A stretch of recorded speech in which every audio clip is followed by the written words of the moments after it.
Obviously, we can't guarantee a fire is going to happen, but we can give you a pretty good idea of what it's going to look like if it does. It's evening, and everyone's gone home.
The fire you've just seen was very real, even if the office wasn't.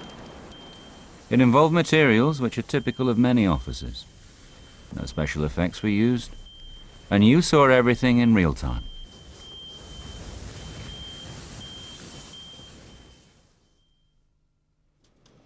But of course our fire was no accident. It was set up and ignited purposely, then filmed by experts for your benefit. What benefit? Well, normally at this point, we might be obliged to give a rather needless warning, such as, "Don't try this in your office," and it sometimes gets a laugh. But by changing just one word, it becomes a serious message. By looking at why fires like this happen, it's possible to give advice on how you can prevent them. Our office fire had to start somehow. It was arranged so that an igniter, mimicking the heat from an overloaded electrical socket, caused a plastic bin and paper to catch fire. But other sources can't be ruled out. Damaged wiring, faulty appliances, a discarded burning cigarette, or even arson. So, our first piece of advice is easy, and it's about prevention. Don't use appliances with faults or damaged wiring. Don't overload sockets. Don't leave anything switched on unless you need it, and be careful with cigarettes, matches, and waste paper. A quick walk-around inspection at the end of each day would mean that most of these hazards could be spotted. You should also look for windows and doors left open. Every fire needs oxygen to keep going. Starved of oxygen, as it would be with all windows and doors shut, a fire like this becomes much less severe, more contained, and it's even possible that it will go out on its own. So, here's our next advice. Make sure windows and doors are shut when everyone's gone home. The people using our office haven't been too careful, as you can see. And after only 60 seconds from the first flame, a fire has taken hold. Although if anyone happened to pass the office, they probably wouldn't notice the fire. But there is rapid growth, and after only another 60 seconds, flames are reaching the ceiling. A passerby would easily see the fire, but is unlikely to be able to put it out. It's around this time that a fire or smoke detector would trigger. And this brings us to our next piece of advice.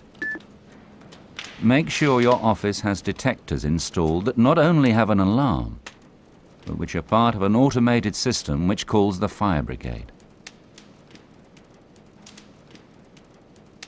You can see by the speed and intensity of the fire how important early firefighting is, especially when you realize what's happening above our office.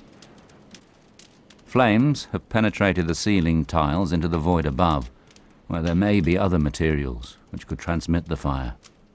The risk to other parts of the building, perhaps housing other businesses, is obvious. The potential for damage and loss, huge. It's still only 3 to 4 minutes since our fire started, and the severity of heat being generated can be seen by the smouldering and then spontaneous combustion of objects in the room. Watch the desktop. Flashover follows quickly. As flashover consumes everything in the room, it's appropriate to give our final piece of advice. And it's simply to remind you of good computer practice. Make regular backups of all your important data and store them somewhere else. If you are in any doubt, just consider this. Home office records show that about 1/3 of businesses which experience a major disaster, including a fire, fail within a year. Which is where we came in. We asked you how you would feel if you knew a fire like the one you've just seen was going to mean the end of your job. Obviously, you'd feel pretty bad. But it doesn't have to happen. By taking on board the advice we've given you, you could be saving your job and the company. Are you up for it?